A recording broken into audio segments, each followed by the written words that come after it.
já falamos sobre aqui. Resumindo, ontem nós vimos que o Velho Testamento é de suma importância para a nossa vida. Vimos que, na verdade, nós vimos um e vamos ver dois hoje, das 3 funções de Jesus. E todas elas estão no Velho Testamento e só são afirmadas no Novo. Então nós vimos ontem que Jesus é o nosso único sacrifício. E vimos isso através da rocha lá no Êxodo. E depois confirmamos isso com 1 Coríntios 10, onde diz claramente sobre o momento e diz que Jesus é a rocha. Então, a rocha é Cristo e Cristo é o nosso único sacrifício. Ok? Então nós vimos isso passando pela Bíblia lá no Velho Testamento, em Êxodo. Depois nós afirmamos isso em Coríntios. E depois nós vimos o propósito da vara, vimos também o propósito da água, que é o Espírito Santo que jorra de Jesus. Tudo isso nós vimos ontem e chegamos à conclusão que Cristo não precisaria morrer mais de uma vez. E foi por isso que o pecado de Moisés foi tão grave. Beleza? Agora nós vamos para o nosso segundo passo. O nosso segundo passo, eu vou fazer um resumo, porque não temos tempo de ler tudo, e depois nós vamos ler alguns trechos. Nós vamos iniciar lá em Gênesis 28. Um pouco antes de Gênesis 28, irmãos, tem uma coisa muito importante. Deixa eu ver se eu tô... Tem uma coisa muito importante lá em Gênesis 28. Acontece a história de Esaú e Jacó. E aí nós sabemos muito bem de toda a história que aconteceu entre os dois. E nós sabemos que Jacó cometeu graves erros. Jacó merecia receber o que estava querendo? Não merecia. Porque ele cometeu erros que foram gravíssimos. Enganou o pai, enganou o irmão, fez uma lambança total, correto? Então nós sabemos que Jacó não merecia. Olha, nós vamos ver aí que tem alguma similaridade com o que vimos ontem. O povo de Israel também não merecia, como Jacó também não merecia. Mas Deus é um Deus misericordioso, assim como foi com Jacó, assim como foi com Israel, assim como é conosco. E aí Jacó foi adiante nisso. Só que Jacó sofreu algumas consequências. Inclusive, nunca mais pôde ver a mãe e o pai. E outras várias consequências terríveis. Foi enganado. E nesse percurso, tá, que ele fez, depois de enganar, ele teve que sair fugido, senão o irmão ia matar ele. Ele foi correndo embora. E nesse percurso, ele estava totalmente, o Espírito de Profecia diz que ele estava totalmente destruído. E que ele achava que o pecado dele era impossível de ser perdoado. Tá? Dessa forma, no Patriarcas e Profetas. E aí vocês vão vendo essa cena. E ele chega num local. E quando ele chega no local, ele vai dormir. Só que não é um sono tranquilo. É um sono intranquilo. Da mesma forma que Jonas teve dentro do peixe. E aí ele tem um sono triste. Um sono que ele queria mais que acabasse tudo, porque ele tinha feito algo terrível. Só que Deus é um Deus de misericórdia. E nesse sonho, Deus dá uma dádiva para Jacó. E olha a dádiva que Deus mostrou para Jacó. Verso 12 do capítulo 28 de Gênesis. E ele sonhou, e eis que uma escada estava posta sobre a terra, e o seu topo alcançava o céu. E eis que os anjos de Deus subiam e desciam por ela. Nós sabemos muito bem quem é a escada, porque essa escada também é Cristo. E acho interessante que quantas partes importantes há numa escada. Muitas pessoas podem dizer 3, né? A base, o topo e o meio. Só que de fato, irmãos, o de fato mesmo, a importância é o topo e a base. É da onde a gente vai sair para onde a gente vai chegar. E vice-versa. E vocês sabiam que tanto o topo quanto a base é Cristo? E é muito interessante isso. João 1,51 diz: e lhe disse, na verdade, eu vos digo, De agora em diante vereis o céu aberto e os anjos de Deus subindo e descendo em direção do homem. E eu acho incrível ver que, nós vimos lá no Antigo, vemos agora uma confirmação no Novo, mas nós temos alguns outros textos muito importantes. E antes de eu adentrar nesse texto, Jesus, né, ele é o topo, porque ele é Deus. E isso nós vemos em João, o próprio João 1, quando inicia, diz que o verbo era Deus. Ok? E nós temos Jesus na base porque Jesus é homem. E isso está em 1 Timóteo, quando diz que nós temos um sumo sacerdote, Jesus Cristo, o homem. O homem, porque o homem faz toda a diferença no texto, porque Jesus, o homem, conhece o que eu e você passamos. Então é muito importante entender que Jesus Cristo, um homem glorificado, está no céu para fazer expiação por mim e por você. Ok? Mais um textinho aqui que é muito importante, porque eu e você conseguimos subir ao céu por nós mesmos? De jeito algum. Jesus diz: eu sou o caminho, a verdade e a vida. Ninguém vem ao Pai senão por Jesus. Só conseguimos chegar lá por Jesus. E o que eu gostaria aqui de frisar nesses poucos textos que nós lemos aqui? A segunda função de Cristo. A primeira, único sacrifício. E eu já falei para vocês ontem que o sacrifício era realizado no pátio. Agora nós temos uma segunda função de Cristo. Essa segunda função de Cristo é o sacerdócio. Só que é um sacerdócio de intercessão feita no santo. É importante isso, nós vamos delongar isso durante todo o nosso período. Nós vamos ter temas aqui só sobre as festas. Inclusive vai ter que ser 2 dias, tão grande que vai ser, e depois nós vamos falar mais sobre isso no Apocalipse. Mas o ponto aqui é que a nossa segunda função, a função de Cristo, é intercessor. E isso fica bem claro no próprio 2 Timóteo, onde diz que nós temos intercessor.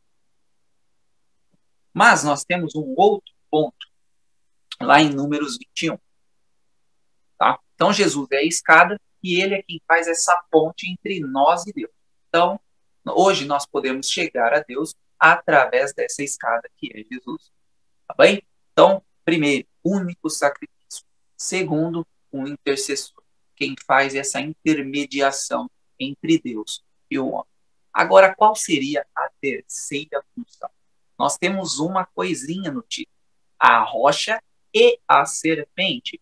Vamos entender quem seria e por que essa serpente está aí? Números 21, a partir do verso 1, diz o seguinte: e quando o rei Arad, o cananeu, que habita no sul, ouviu que Israel vinha pelo caminho dos espíritos, combateu Israel e levou alguns dele como prisioneiros. E Israel fez um voto ao Senhor, dizendo: se entregares verdadeiramente este povo na minha mão, então eu destruirei totalmente as suas cidades. Continuando, e o Senhor ouviu a voz de Israel, e entregou os cananeus, e eles os destruíram totalmente as suas cidades, e deram àquele lugar o nome de Orma. E eles partiram do Monte Or, pelo caminho do Mar Vermelho, para rodearem a terra de Edom. E a alma do povo ficou muito desencorajada por causa do caminho. Olha aqui mais uma vez. E o povo falou contra Deus e contra Moisés: por que nos trouxeste do Egito para que morrêssemos neste deserto?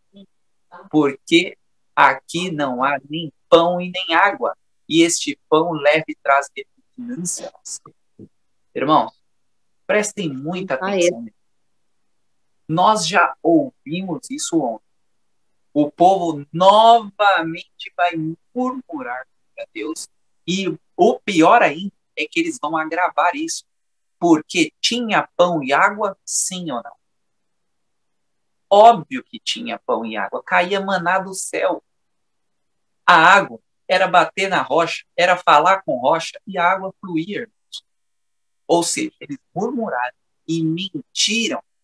Porque isso era uma mentira. Se tinha pão do céu, como eles falam que não tinha pão? Como eles falam que não tinha água, se Deus fazia a água aparecer de qualquer lugar? E aí foi novamente a parte da murmuração. Aí vem o resto do texto. E o Senhor enviou serpentes ardentes no povo, que morderam o povo. E grande parte do povo de Israel morreu. Então, lembra que eu falei para vocês? Deus é um Deus misericordioso. Bateu na rocha, a água saiu, o povo murmurando. Mandou falar para a rocha, Moisés acabou batendo, mas do mesmo modo a água saiu, o povo murmurando. Agora o povo murmura de novo. E a paciência de Deus, então, manda serpentes ardentes entre eles. E nesse momento, então, essas serpentes vêm e matam uma grande parte do povo de Israel. E só não foi total, porque a misericórdia de Deus está acima de tudo. E ele mostra sua misericórdia novamente. E o povo veio a Moisés e disse: pecamos porque falamos contra o Senhor e contra ti. Ora ao Senhor para que tire de nós essas serpentes. E Moisés orou pelo povo. Olha por que a misericórdia vem. Porque o povo se percebeu o erro e foi reconhecendo o erro, foi pedir perdão. E aí Deus mostrou a sua misericórdia. Mas a misericórdia de Deus, irmãos, foi de tirar a serpente? Não. Olha o que Deus fala. E disse o Senhor a Moisés: faze uma serpente ardente e coloca sobre o haste, e todo aquele que for mordido, ao olhar para ela, viverá. Capítulo 21, verso 9. E Moisés fez uma serpente de bronze e pôs sobre uma haste. E acontecia que se uma serpente mordia algum homem, quando olhava para a serpente de bronze, ficava vivo. E aqui, esse texto já me arrepia. Mas eu quero voltar um pouquinho com vocês. Deus não tirou a serpente. Deus fez uma nova serpente para que a pessoa vivesse. Agora vamos lá, porque temos alguns detalhes aqui que não podemos deixar passar. Primeiro, serpente na Bíblia é o quê? Serpente na Bíblia é relação a Satanás. A antiga serpente, toda vez que tem alguma coisa de serpente, tem uma relação com Satanás. Aí fica uma coisa meio assim. O que seria então essa serpente? Essa serpente, irmãos, que era ardente, era pecado. Era, as tentações de Satanás. É aquilo que Satanás faz para que eu e você possamos cair. E essas tentações vinham e mataram um monte de pessoas que infelizmente caíam e não pediam perdão. Vocês viram bem claramente aqui que Deus mandou a sua misericórdia quando alguns do povo reconheceram a sua falta. Mas muitas pessoas morreram porque não reconheceram a sua falta. E aí, quando eles reconheceram, Deus então não tira a serpente, porque Deus pode tirar as tentações. Ele não tira as tentações. Ele nos ajuda a vencer as tentações. Isso é muito importante, porque Deus podia tirar as serpentes. Ele podia falar, acabou a serpente. E as serpentes às vezes sumiriam no mesmo momento. Mas não, as tentações, Deus não tira as tentações. Aí, o que acontece? O povo vai, Moisés então faz a serpente que Deus mandou. E aí o pessoal que olhasse a serpente viveria. Só que essa serpente era uma serpente de bronze. E já já a gente vai entender quem é essa serpente. E aí a coisa vai ficar muito mais séria, porque serpente é Satanás, como que tem alguma relação com Cristo? Já vamos chegar nesse ponto. Então, aqui era uma prova, irmão, de fé. Nós sabemos muito bem que o mandamento diz: não farás imagem de escultura. E eles já tinham isso na cabeça deles. Só que não para por aí. Muitas pessoas, inclusive, pegam esse texto para dizer que qualquer imagem já é errado. Por exemplo, nós estamos chegando próximo ao Natal. E tem muitas pessoas que, o Natal é uma coisa de outro planeta. Não pode ter Natal, não existe isso, não existe aquilo. Se colocar um pinheiro na igreja já é tipo de loucura. Todo mundo já fica oriçado.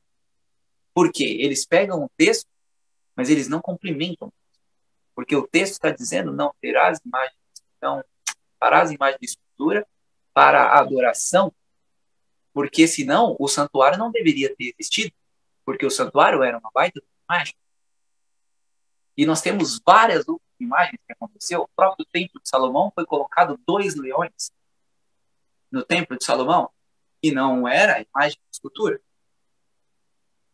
No caso, a imagem de escultura dos 10 mandamentos.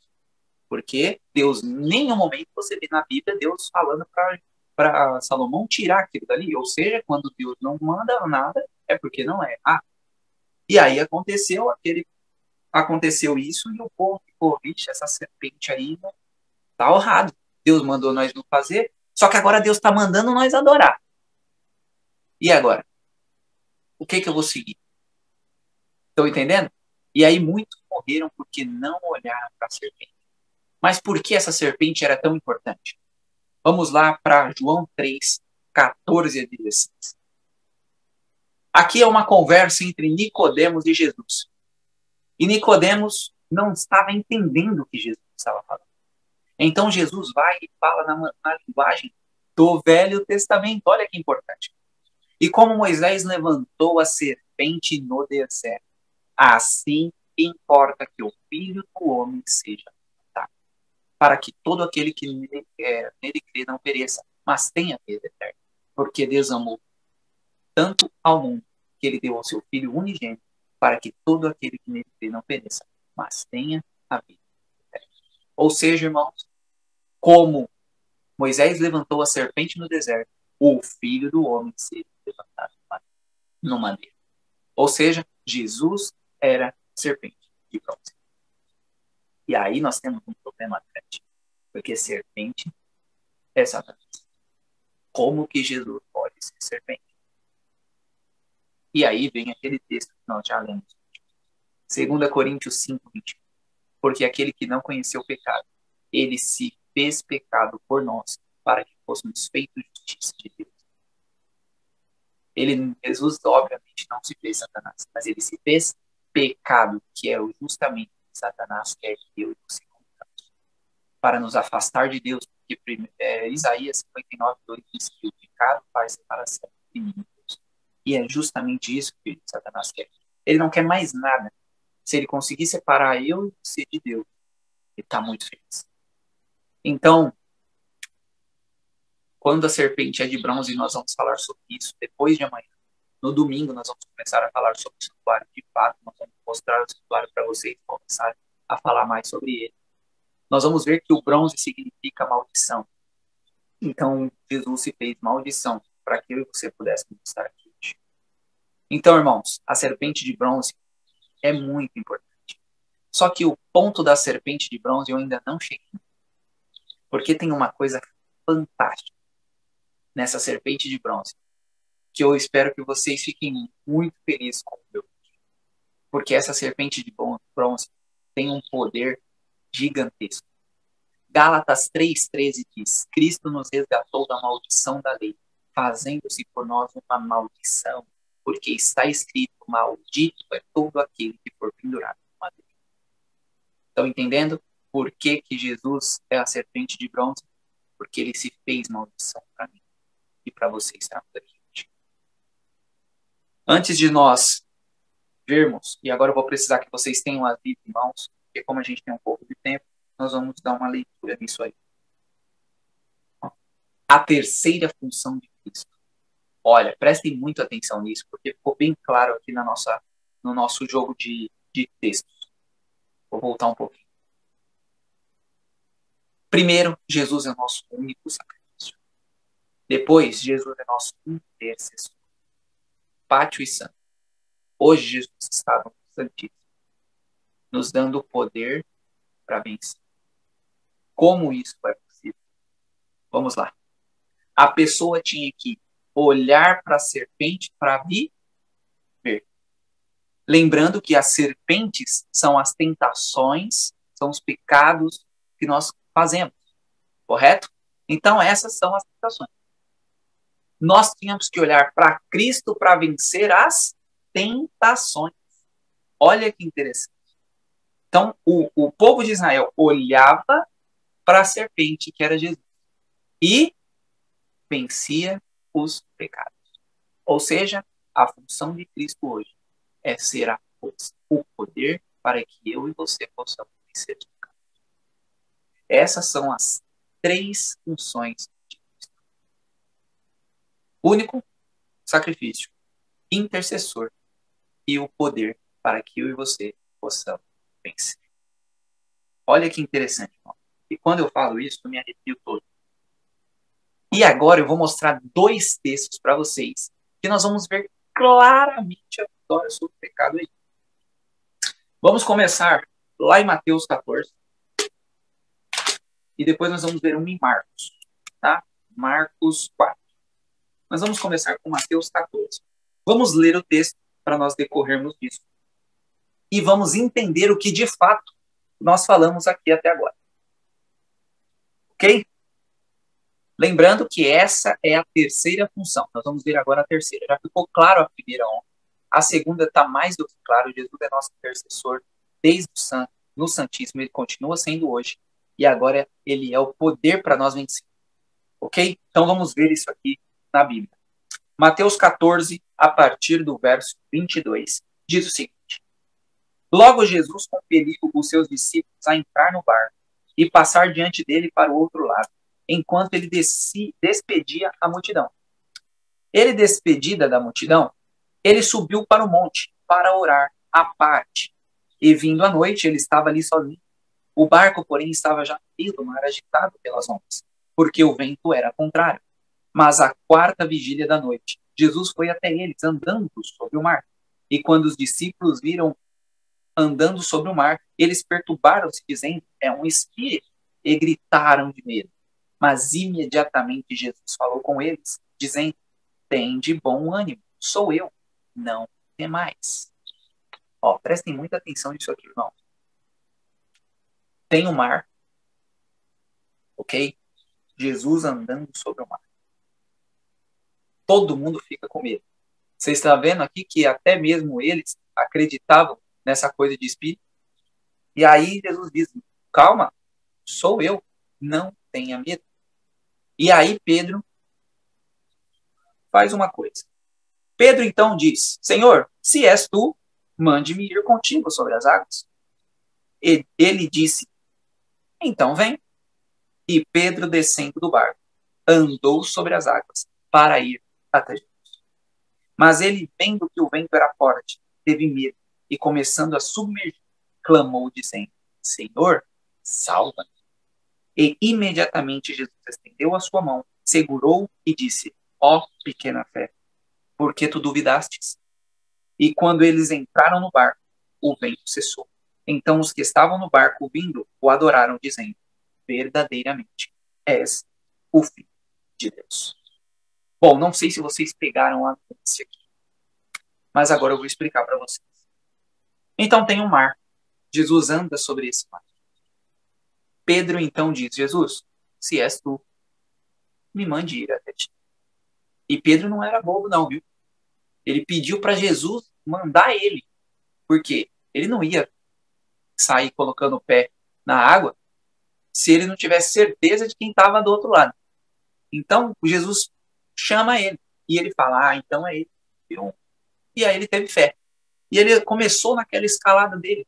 E ele foi escalando e chegando próximo de Jesus. Então vem um vento forte.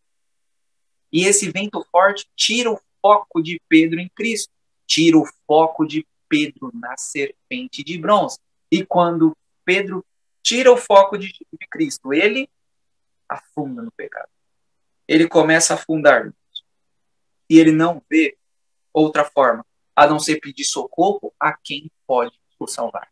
Então, Pedro, vendo a falha que ele teve, ele reconhece o seu erro, pede perdão e clama. E Jesus estende a mão e o traz para cima novamente. Olha que coisa incrível. E isso está no texto. Tudo que eu estou falando para vocês está aqui no texto. Ou seja, o poder para Pedro vencer estava em Cristo. Ele não afundaria em nenhum momento naquela água se ele tivesse o foco na serpente de bronze. Ok? Agora, vamos para Marcos 4, 35 a 41. Outro texto, outra vez água. Vamos ver o que Deus quer nos ensinar.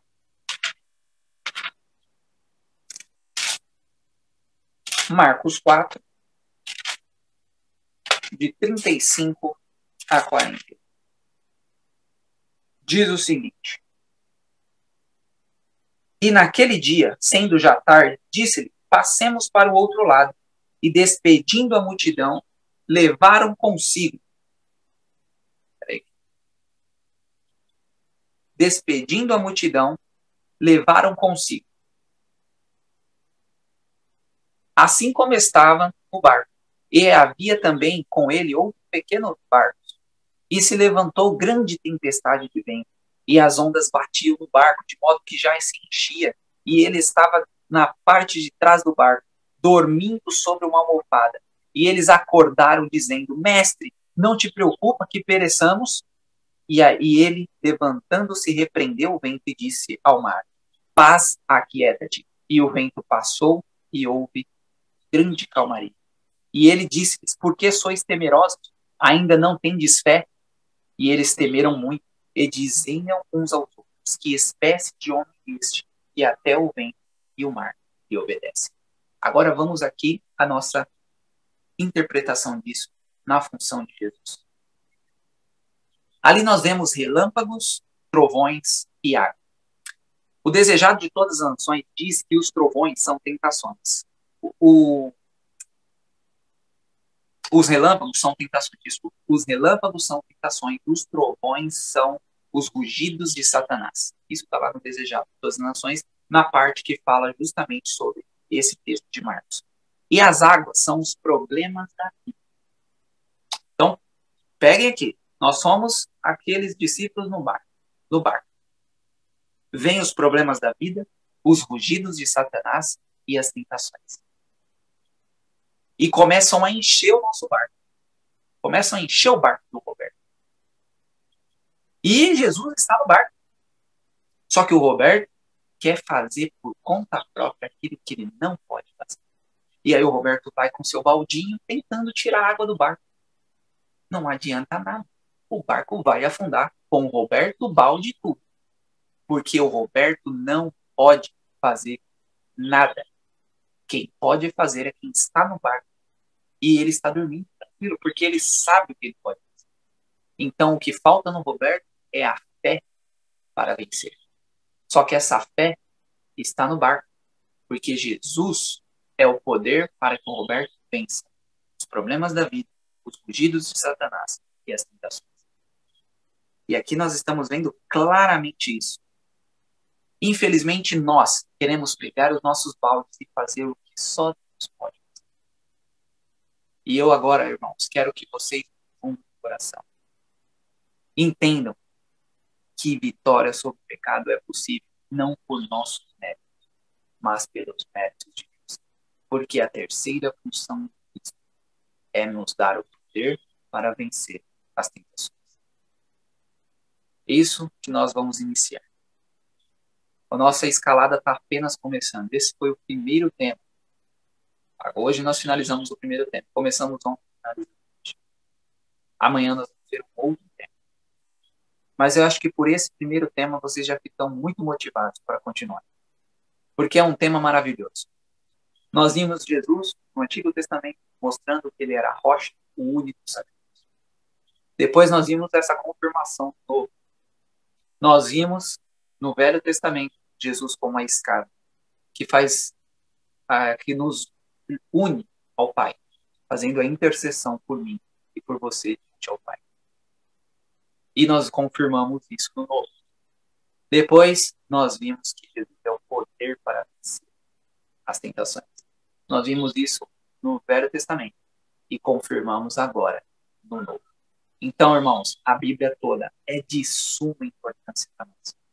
Não há isso de Velho Testamento, não vale nada, não foi abolido. Não existe isso. Porque nós vimos que o Novo cumpre o que o Velho falou. Ok? Então é maravilhoso. Nós vamos entender muito mais sobre isso nesses dias. Eu espero do fundo do coração que Jesus seja o nosso único sacrifício, o nosso intercessor e crucial de tudo, ele seja o poder para que eu e você possamos vencer tudo o que precisamos vencer. E agora eu quero fazer uma pergunta para vocês.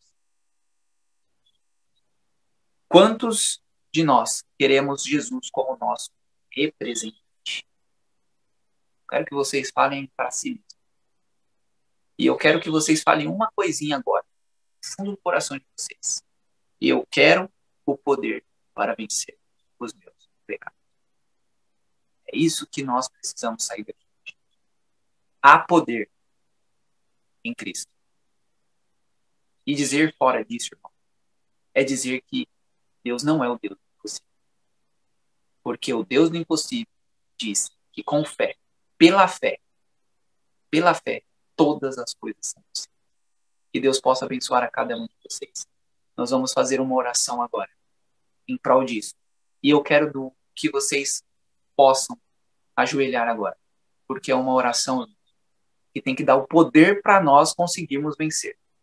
Eu quero que nesses 23 dias tenham tantas experiências fantásticas na vida de vocês, com vitórias sobre os pecados, como pessoas que talvez estejam fora, que vão estar aqui por causa das orações que vamos fazer aqui, porque o poder de Cristo nos dá essa certeza.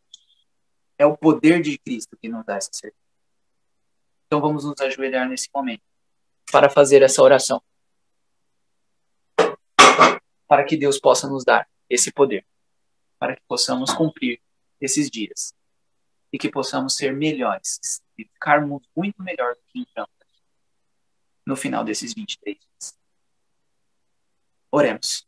Querido e amado Deus, é uma mensagem que me alegra muito compartilhar. O santuário é maravilhoso. Acabamos de ver as 3 funções que Cristo desempenha: de único sacrifício, de intercessor e de nos dar o poder para vencer. Ele é o poder para vencer. Precisamos acreditar nisso. Porque senão vamos passar nesse mundo aqui sem ter a experiência total com ele. Precisamos, Pai, estar cada dia mais abnegando do nosso erro. Os gostos do Roberto são trapo de imundícia. E nós necessitamos dos gostos de Cristo. Mas sabemos que nesse corpo aqui é impossível o Roberto conseguir alguma coisa. Mas temos a convicção, e vimos isso hoje, que se mantermos o olhar em Cristo, tudo é possível. Mateus 19:26 diz que todas as coisas são possíveis para aquele que está com Deus. Que nós possamos estar contigo, Pai, para acreditar nisso. Também sabemos que sem fé é impossível agradar a Deus.